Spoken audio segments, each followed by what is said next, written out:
So there's probably various ways on this, but um, if you get good technique on the drums, as far as like how to hit them, it'll just make the drums sound fuller and better tone.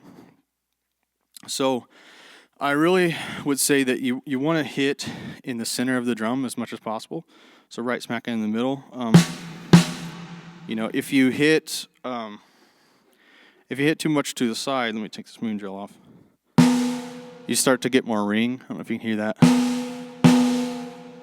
Sometimes there's a happy medium there, but generally if you can hit in the center, you're going to get the least ring. But that goes for the toms too. Trying to aim for the center will help you get the best tone out of the drums themselves. There's another thing too with like the height of the snare, which it kind of depends on how many players you have at your church, and you kind of have to find a medium sometimes. But really the best place for your snare is not going to be super low where you're having to like really drive into it, but also not super high where it's just up here. That'd be weird.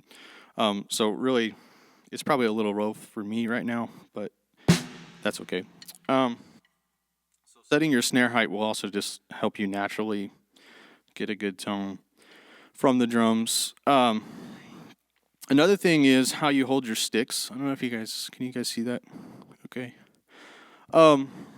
There is like a natural point in the stick, and this is really, really helpful for getting speed and also tone. You don't want to be choking the stick way too up here, because then you don't have the flexibility. But you also don't want to come down here where it's like all wobbly. So there's a medium in here, and every stick is slightly different, and so you kind of have to find the center balance of it. But you want to kind of go for the most bounce, right? So once you find that good bounce that has the most bounce, that's probably where you want to hold the stick. And another thing, you don't want to hold your stick too tight. I did this for a while, and like it just will eat up your knuckles. You will get, I'm sure a lot of drummers know about that, but you'll wear out your knuckles. So you want to have kind of a loose grip, and then you're also kind of, there's different grips obviously, but this is one grip, and you're kind of pinch it with your first finger and your thumb in that spot where you get the most bounce. And so that's going to be good. And then these other fingers just kind of support it. One thing that you want to do too, then when you apply that to actually hitting the drum, you don't want to be hitting the drum and like letting your stick almost drive through it, or like go through the drum, right? You don't want to be like that. And that's a little exaggerated, but even the slightest bit, you want it to hit the drum and bounce off. Because the reason why is when you drive into it, you're actually choking the sound, and it doesn't let a ring out. So you want that to bounce off real naturally instead of... It's also helpful for the life of your heads, because as you drive into it, you'll get more dents, which these probably have a few dents in them, but... you will just wear out your stuff a lot more. But also it's the best tone when you let the stick bounce. Another thing that kind of applies as well to the cymbals. So when you hit the cymbals, you don't want to be smashing through them. Like, you really want to try to glide off of them. And the other thing with cymbals is you really don't have to hit them hard.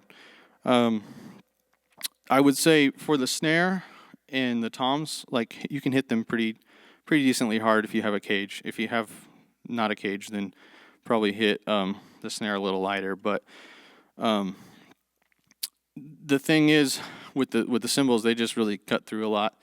But also you can get to a point where you damage your cymbals if you slamming them so hard, but they also just don't have to be hit that hard.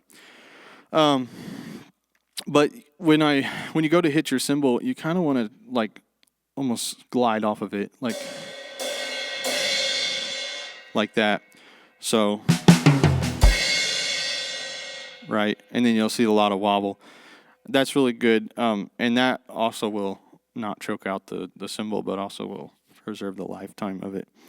And then the other thing is when you, sometimes we say crash out.